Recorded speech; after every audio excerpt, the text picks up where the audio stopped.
कि आपका ऑप्शनल क्या है, मतलब इस बार भी पूछा उन्होंने, जबकि ऑप्शनल का विशेष रोल नहीं था। आप मुझे पता है और नहीं भी पता है तो मतलब आप तो ये मान के चलिए कि इंटरव्यू में आप मास्टर डिग्री तो नहीं दिखाने जा रहे, आप नहीं दिखाएंगे, क्योंकि आप वेल मुझे मार तो नहीं करने जा रहे।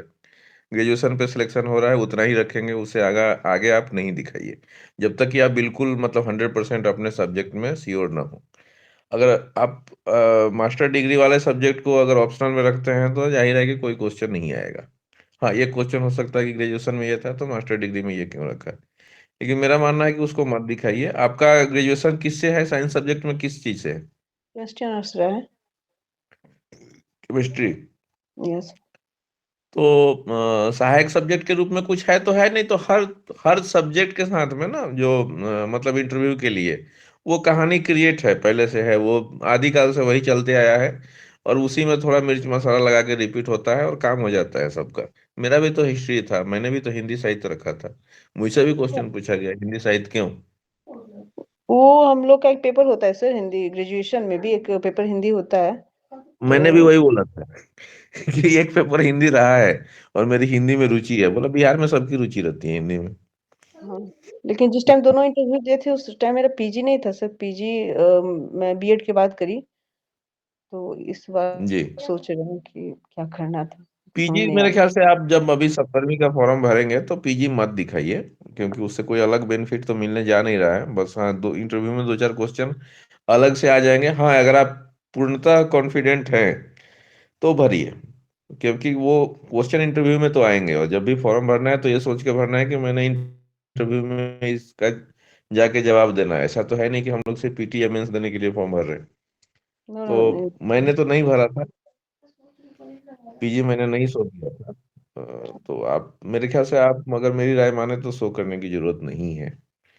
और ये डाइवर्सिटी आएगी तो जवाब देंगे हर सब्जेक्ट का, मतलब हर चीज का, ये क्यों, ये इसके साथ क्यों नहीं, वो हर का जवाब है, सब फ्रेम किया हुआ है, मेरे पास सेव किया हुआ भी है, लिखा हुआ भी है। करेंगे, शेयर करेंगे, बात करेंगे उस पर। वो ज्यादा थैंक इश्यू नहीं आएगा, उसमें कोई निगेटिविटी नहीं जाएगी, आप वो छोड़ दीजिए दिमाग से। कुछ निगेटिव नहीं जाएगा आपको। अभी आप किस सब्जेक्ट के टीचर हैं, किस मतलब लेवल पे हुआ है आपका?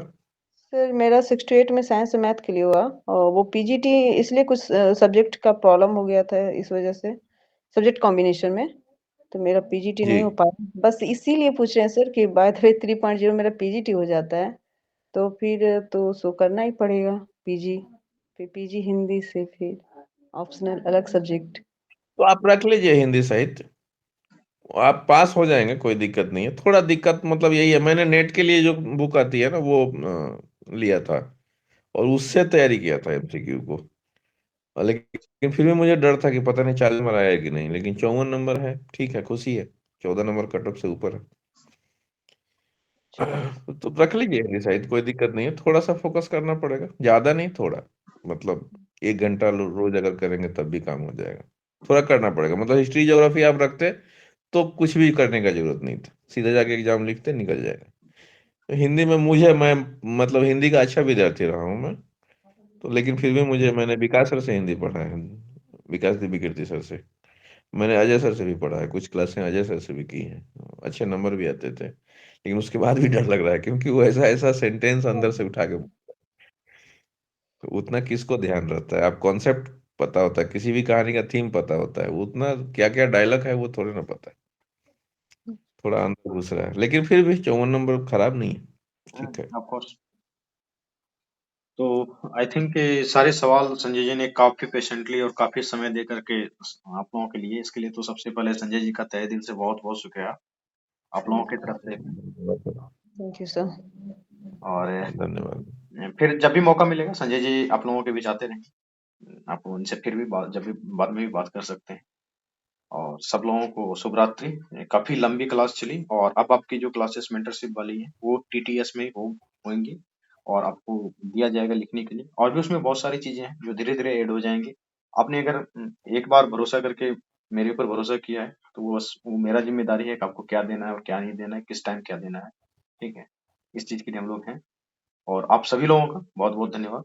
शुभ रात्रि सबको। संजय जी आपका विशेष धन्यवाद, आप इतने देर आए और इतने पेशेंटली सारे बच्चों का सवाल लिया। बहुत बहुत धन्यवाद। Thank you sir, thank you sir. Good night. Good night.